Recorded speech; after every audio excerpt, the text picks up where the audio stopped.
Hi and welcome to Cheekyricho Cooking's Ninja Foodi Beef and Tomato Stew. The ingredients are in the recipe box below. You can add or leave out anything that you don't want in this recipe.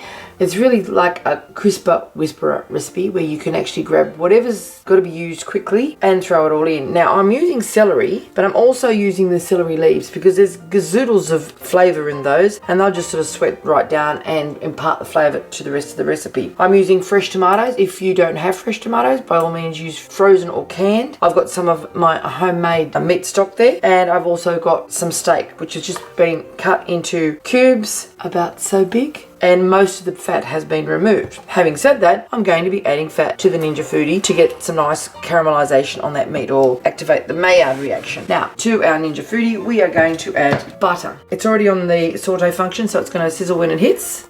And we're going to brown our meat in that so that it doesn't get a sort of stewed flavour about it. You see that butter is starting to brown already. Quite a bit of heat in that pan, to which we're going to add our meat, which has just been chopped into small pieces. We're serving this recipe with some buttered herby noodle, and you could use couscous, mashed potato, chips, rice, anything you like really. So it's in with our meat now.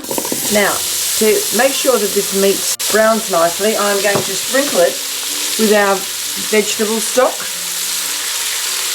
and get that nice and brown off. We don't want any water in here when we add the rest of our ingredients. The flavour we're after here, and that's why I haven't floured this, is a nice, fresh, clean taste. So at this stage, all of this recipe is going to be gluten-free. Using gluten-free noodles or rice noodles, you're going to have a completely gluten-free dish. So just let that cook for about 5 minutes or so until it gets a nice bit of colour on that meat.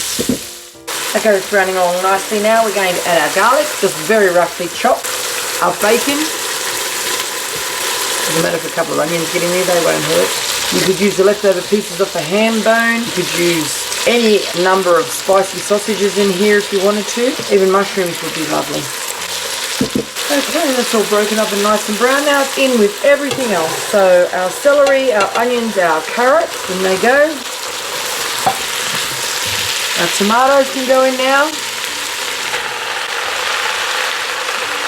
They've just been roughly chopped. Peel them if you want to. If you cut the skin small enough, you won't need to. Okay, we just chopped up some red bell peppers here. They're very, very sweet. And we're going to pop those in too. A little bit of extra colour, flavour and nutrients. And now we're going to send in our stock.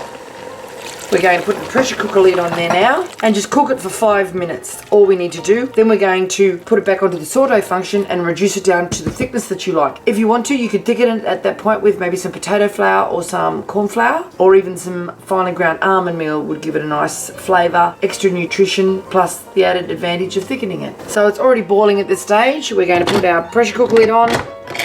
Close the vent, set it to pressure cooker for 5 minutes. It will take longer than 5 minutes. It has to come up to pressure and then it will actually cook at high power for 5 minutes.